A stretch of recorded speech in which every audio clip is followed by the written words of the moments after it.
আমাবস্যার রাতে কি বিয়ে করা যাবে? মানে মোটি করবি না বে, কালো ছেলে হবে। কি বলবো তাকে? কার হাদিস? ওর খালার আর ফুপুর। হ্যাঁ, এই 2 বছর আগে আমি বর্ষার টাইম, আমার গ্রামে একটা আমার দূর সম্পর্ক আত্মীয় বিয়ে ঠিক করতে এসেছে। আমাকে বলে হুজুর থাকবেন?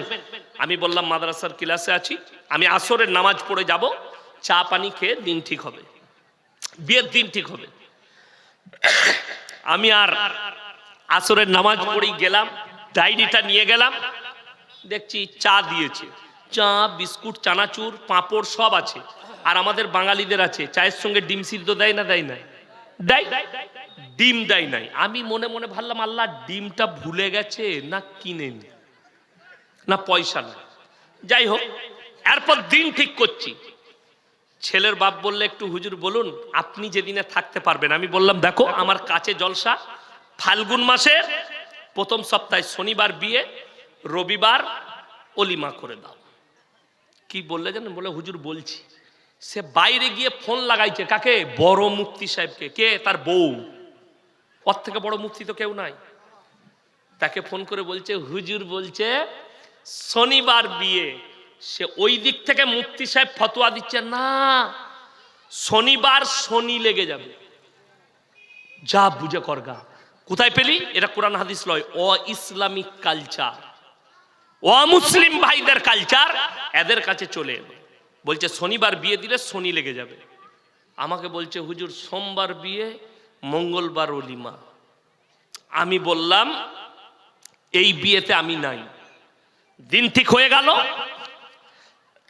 আমি আল্লাহর কাছে দোয়া করলাম, আল্লাহ কোরআন আর হাদিসকে উপেক্ষা করে, একটা আলেমকে উপেক্ষা করে একটা বেদাত কাজ করেছে, আল্লাহ তুমি এই বিয়েকে ধ্বংস করে দাও। ঠিক 1 মাস পরে বলছে হুজুর বিয়েটা ভেঙে গেছে। আমি তো দোয়া করে এলাম আমি যেন ভেঙে যায়। তোর বউকে জিজ্ঞেস করে এরপরে শনিটা কি করে লাগলো, ওটা তো সোমবার ঠিক করে এলাম। আমি বাড়িতে গিয়ে আমার বউকে জিজ্ঞেস করলাম হ্যাঁ গো ডিম দেয়নি কেন? বলছে তুমি জানো না, মেয়েরা বলে বিয়েতে দিন ঠিক হলে ডিম দিলে বিয়ে ভেঙে যাবে। আমি আল্লাহ ডিমের পাওয়ার এত কি করে হলো লো, আমি তো জানি না। আচ্ছা ডিমের সৃষ্টিকর্তা কে? মুরগির সৃষ্টিকর্তা কে? তাহলে ডিম কি করে বিয়ে ভাঙাবে? এর থেকে বড় শিরকি ভাষা আর কিছু নেই। আল্লাহ মাফ করুক মা দিকে। আবার ফতোয়া শুনেলেন বিয়েতে জেলেবি দেওয়া যাবে না, প্যাঁচ লেগে যাবে। ফতোয়া কার? খালার। ফতোয়া কার? ফুপুর। বলছে জিলেবি দেওয়া যাবে না। আচ্ছা জিলেবি দিলে যদি বিয়েতে প্যাঁচ লেগে যায়, যে লোক জিলেবি তৈরি করছে তার বেটা বিটিরা জীবনে বিয়ে হবে? সে তো প্যাঁচ মেরিয়ে গেছে, তার প্যাঁচ মারা শেষ আছে। তো এই হচ্ছে শিরকি ভাষা। আল্লাহ মাফ করুক, এই ধরনের কুফরি থেকে, শিরিক থেকে আমার মা বোনেদিকে হেফাজত করুক। শুনেলেন আমার মায়েরা, অনুরোধ করে বলছি নিজের মন থেকে কোনো মাসলা বানাবেন না, নিজে থেকে কোনো মাসলা বানাবেন না। আজকে বলুন মরা বাড়িতে ভিড় কাদের বেশি? কথা বলেন না? মহিলাদের। কোনো মৌলবি যদি বলতে পারে মেয়েদের ভিড় করাটা নেকি বেশি, আমি জীবন আর সমাজের বুকে বক্তব্য দেব না, জীবনে। শুনেলেন মায়েরা, মায়েরা মরা বাড়ি যেতে পারবে, মাইয়াত বাড়ি, যদি নিকটতম আত্মীয় মারা যায়। কোথায়? কালিয়াচকে মারা গেছে, জানি না কে। ও ঠিক সেজে কুজে গাড়িতে বসে পড়ল। বেটা বলছে কোথা যাবি? তুই জানিস না কে মরেছে? কে গো? তোর বাপের ফুপুর অমুকের তমুক করে ঠিক একটা কুটুম বার করে দিলে। এত কুটুম আল্লাহ আমরা জানি না? জানি।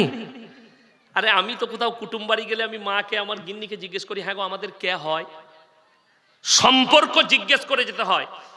এদের সম্পর্ক এত জানে, কি বুঝলেন? কিন্তু বিষয়টা তো ওইটা নয়। আমার একটা জলসা আছে, গ্রাম থেকে বেরিয়ে গেল। এই গ্রামটার নাম কি? কদমতলি। কদমতলি থেকে বেরিয়ে গেল, গোটা গাড়ি সংসারের গল্প। ঠিক কালিয়াচকে ঢুকছে, তখন নাক পুষতে পুষতে ফেরেশতারা আল্লাহকে বলল আল্লাহ ই কি ডিজাইন শুরু হলো? বলে দাঁড়া এখনো অনেক বাকি আছে, ঘর পর্যন্ত যা। ও জানেও না কে মরেছে, নাক পুষছে। ঘরে ঢুকে বলছে খালা তুই কি করে মরে গেলি? খালা বলছে দেখে কানলো আমি মরিনি, তোর খালু মরেছে। ও কিন্তু আন্দাজে কাঁদছে, ও তো আলু গোশ খেতে গেছে, ও তো এমনি যায় নাই। কি বললেন? এই খালাদিকে যে কিমা দিবে ফেরেশতারা কবরে, নাউজবিল্লাহ। আমার মারা, আপনারা বলুন, যদি সন্তান, আমরা পুরুষরা গিয়ে জানাজা পড়ে মাটি দিই, নেকি বেশি না কম? নেকি বেশি। অথচ পুরুষদের ভিড় কম, মায়েদের ভিড় বেশি। নিষেধ করে যাচ্ছি, মরা বিয়ে বাড়ি যদি সুন্নত তরিকায় বিয়ে দিতে পারেন, খানা করবেন। অলিমা যদি নারী আর পুরুষকে আলাদাভাবে খাওয়াতে পারেন, তবে আপনি দিবে অলিমা খাওয়াবেন। তা না হলে অলিমা করে লাভ হবে না, গুনাহ হবে। একটাই প্যান্ডেলে নারী পুরুষ একসাথে খাচ্ছে, আর আমার মায়েরা যা পোশাক পরে, শয়তানু লজ্জা পায় এদের পোশাক দেখে। এটা বেঈমান কাফেরের আখলাক। আলেমরা বসে আছে রাসূলের জামানায়, মসজিদের ভেতরে নিকাহ হয়েছে, মসজিদের ভেতরে বিচার হয়েছে, যার কারণে মিথ্যার প্রশ্রয় পাইনি, হারাম কাজের প্রশ্রয় পাইনি। আজকে বিবাহগুলো ও ইসলামিক ও মুসলিমদের মতো প্যান্ডেলে চলে গেল, বিয়ের হলে চলে গেল, যার কারণে যত রকম হারাম কাজ আমাদেরকে ধরে নিল। আজকে একটা ইমামকে বিয়ে পড়ানো 500 টাকা দিতে এদের গায়ে লাগে, 1000 টাকা দিতে গায়ে লাগে, আর হারাম কর 5000 টাকা দিয়ে ডিজে বাজিয়ে গান বাজনা করছে বিটির বিয়েতে, বেটার বিয়েতে। আর আপনি নিজেকে মুসলিম বলে দাবি করছেন, আল্লাহর কাছে কি হিসেব দিবেন? আপনি ভেবে দেখুন। বেঈমান কাফেররা তো এটাই চেয়েছিল, এইটাই তাদের মেহনত ছিল, এরা যেন ইসলাম থেকে সরে যায়। আখরি জামানায় আমাদের সমাজে হারাম আওলাদে ভরে যাবে, আপনি কল্পনা করতে পারবেন না। এই মাসটা কি মাস? ইংরেজি ডিসেম্বর। আজকে তারিখ কত? 17 তারিখ, 17ই ডিসেম্বর। এই 25শে ডিসেম্বর আপনাকে আমি মালদা টাউনে দেখিয়ে দেবো কতগুলো মুসলমানের ছেলে গির্জায় গিয়ে ক্রিসমাস পালন করছে, এবং তারা শিক্ষিত। আমার বর্তমানে দেখিয়ে দেবো, বর্তমানে পার্কাস রোড বিগ বাজারের কাছে গির্জায় লাইন দিয়েছে মুসলিমদের যুবক যুবতীরা। আপনাকে দেখিয়ে দেবো কলকাতায় হাজার হাজার মুসলিমদের যুবক পাক সার্কাসে গিয়ে, কলকাতায় গিয়ে, ধর্মতলায় গিয়ে তারা ক্রিসমাস পালন করছে। আপনার জানা আছে কোরআনে আছে গায়রিল মাগযুবি আলাইহিম ওয়ালাদ দাল্লিন। মাগজুম মানে ইহুদি আর দল্লিন মানে নাসারা। এই দুটো দলই পদভ্রষ্ট, আর এদের অনুসারীরাও পদভ্রষ্ট হয়ে যাবে। আজকে যদি ইসলামের জন্য 25শে ডিসেম্বর হতো, আমরা মৌলবীরা প্রথম সারিতে থাকতাম।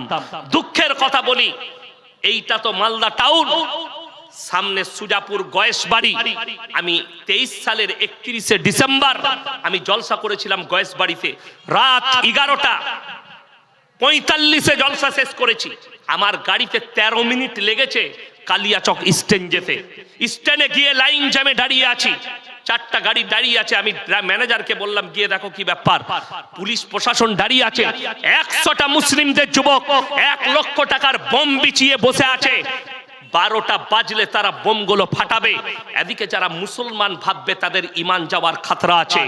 এরা হচ্ছে একদম বেঈমানের অনুসারী, আর আল্লাহ তাআলা বলেছে ওরাও পদভ্রষ্ট, তাদের যারা অনুসারী করবে। আজকে আমরা রুখতে পারি না। নদীর মহানন্দের কিনারায় হাজার হাজার মুসলমান ছেলে 1 জানুয়ারি মদের বোতল আর ফিস্টির হাঁড়ি নিয়ে গিয়ে ফিস্টি করছে। আপনি আপনার সন্তানকে রুখতে পারেননি। এরা পদভ্রষ্ট। এদের পরিবার যদি ফিস্টি করার টাকা দেয়, এদের পরিবার নামাজ পড়লেও পদভ্রষ্ট হবে।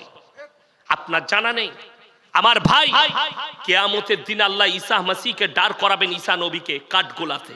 এটা কোরআন, এটা আমাদের মৌলবীর ভাষা নয়। আল্লাহ জিজ্ঞেস করবেন, ইসকাল আল্লাহু ইয়া ঈসা ইবনে মারইয়াম আনতা কুলতা লিন-নাস ইত্তাখিদুনি ওয়া উম্মিয়া ইলাহাইনি মিন দুনিল্লাহ। হে ঈসা, তুমি কি বলেছিলে তোমার কওমকে আল্লাহ ছাড়া আমি আর আমার মা আরো দুটো আল্লাহ? ঈসা নবী বলবেন ক্বালা সুবহানা, যেটা আমার অধিকার নেই, হক নেই, আমি আল্লাহ কি করে বলতে পারি? আর আমি যদি বলে থাকতাম ইন্নাকা আনতা আল্লামুল গায়ুব, আপনি আলিমুল গায়ব, আপনি জানতেন। আল্লাহ বলবেন খালি বিশ্বাস স্থাপন করানোর জন্য দাঁড় করিয়েছি, তার কমকে জাহান্নামের রাস্তা দেখানো হবে।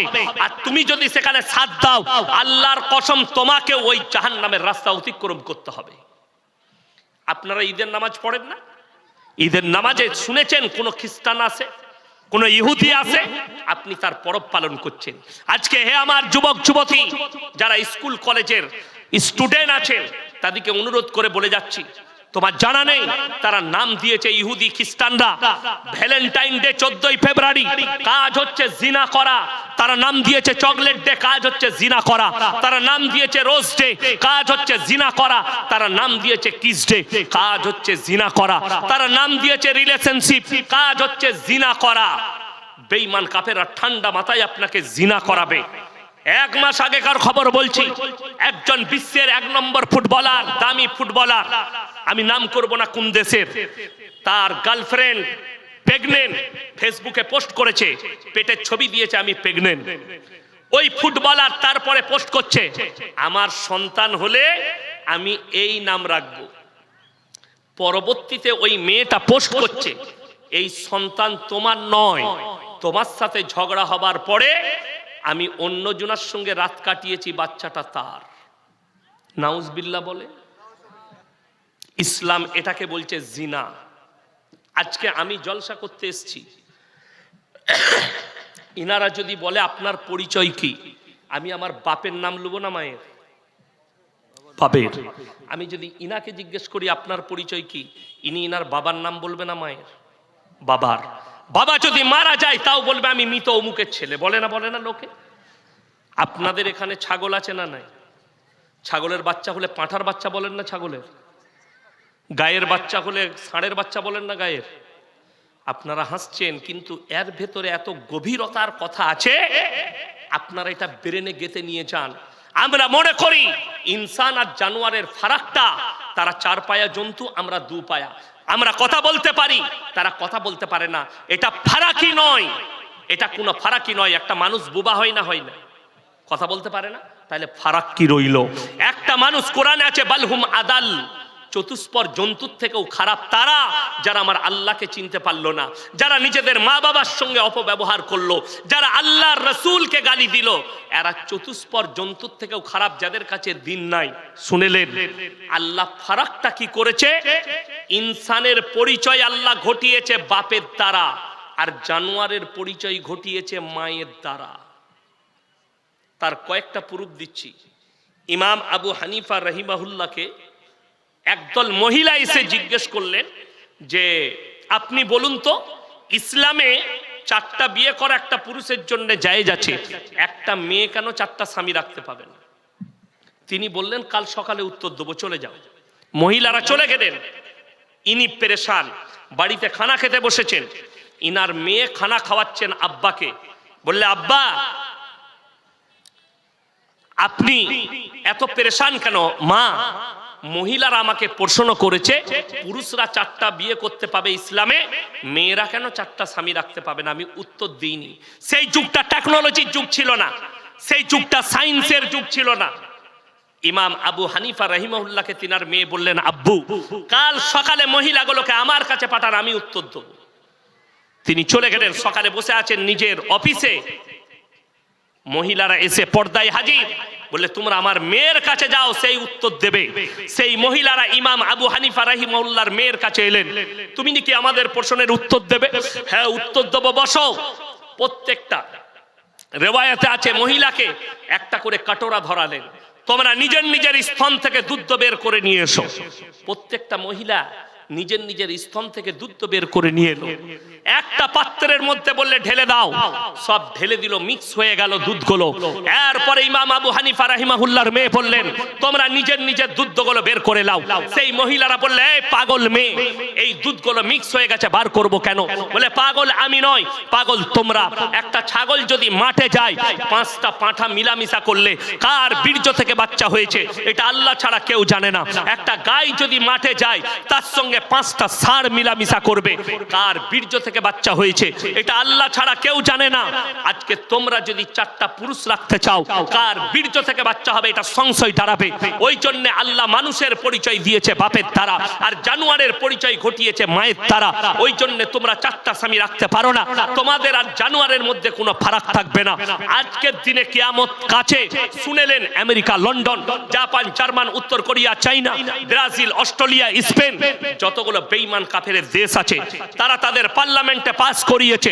এরপর থেকে যতগুলো বাচ্চা বাঁচতে চায় তারা যদি ইচ্ছা করে মায়ের পরিচয়ও বাঁচবে, মা রিলেশনে থাকবে, বাচ্চা হয়ে যাবে, প্রয়োজন নাই বিয়ে হলো না ভেঙে গেল আবার অন্য পুরুষের কাছে যাবে, এই বাচ্চাটা জন্ম নিবে, এই বাচ্চাটার বাপের পরিচয় লাগবে না, এই মায়ের পরিচয় জীবিত থাকবে। ইসলাম বলছে এটা হারাম আওলাদ। আল্লাহ নবী সাল্লাল্লাহু আলাইহি সাল্লাম বলেছেন আখরি জামানায় বাঁদির পেটে মালিক পয়দা হবে। আজকে সেই যুগ চলে এসেছে। America, London, Britain, Japan, Germany পেট ভাড়া পাওয়া যাচ্ছে। আমাদের দেশে আমি নাম করব না, এমন একজন আর্টিস্ট আছে, তার একটা সন্তান হয়েছে, বাঁদির পেটে 20 লাখ টাকা দিয়ে সন্তানটা, বীর্য তার, পেটটা সেই বাঁদির, তার স্ত্রীর নয়। এটা শরীয়ত বলছে হারাম বাচ্চা, এটা নাজায়েজ বাচ্চা। আজকে ভারত সরকার সুপ্রিম কোর্ট রায় দিয়েছে পরকিয়া লিগেল। হাজার হাজার মুসলিম যুবক যুবতী এরা পরকিয়ায় জড়িয়ে যাচ্ছে। আর শুনে রেখে দেন, আজকে আমাদের কাছে সব থেকে বড় পাপ যেটা ছুটে এসছে, লোকের বউকে নিয়ে পালিয়ে গিয়ে ঘর করা। অনেকজন মনে করছে আরে মৌলবীরা তো কিছুই বলে না। মৌলবীকে ফতোয়া জিজ্ঞেস করেছো? তোমার ইমামকে জিজ্ঞেস করেছো?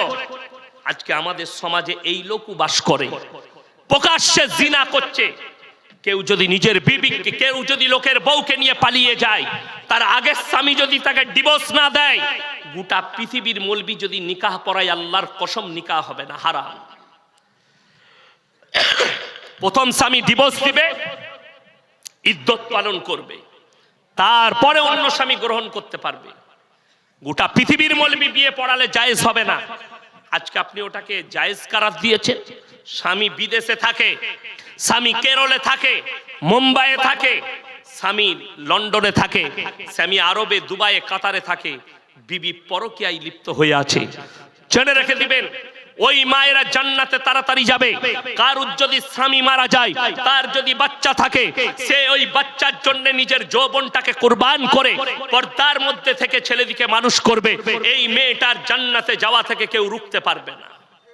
কিন্তু আজকে বড় কষ্ট লাগে, আমার মা, আমার বোন, স্বামী থাকতে অনেক মেয়ে পরকীয়ায় জড়িত। আল্লাহ তাআলা কোরআনে বললেন তারা যেন নিজেদের লজ্জা স্থানের হেফাজত করে, তবে তারা মুমিন এবং মুমিনা হবে। পুরুষদের জন্য আল্লাহ অর্ডার দিলেন ইল্লা আলা আজওয়াজিহিম আও মা মালাকাত আইমানুহুম ফাইন্নাহুম গায়রু মালুমিন ফামান ইবতাগা ওরা যালিকা ফাউলাইকা হুমুল আদুন।